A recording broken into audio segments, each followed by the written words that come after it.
You ask Tiger to solve. This deals with linear equations with one unknown.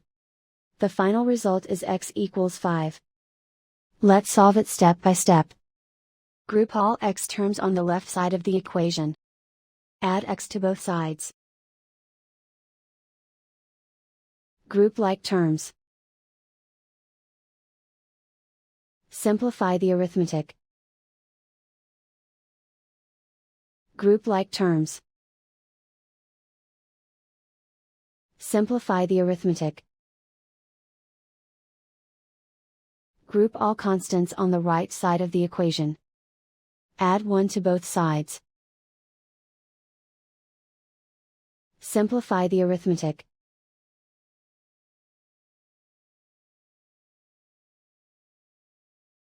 Isolate the x. Divide both sides by 7. Simplify the fraction.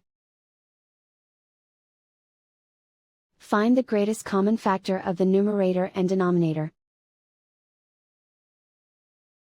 Factor out and cancel the greatest common factor. And so the final result is x equals 5.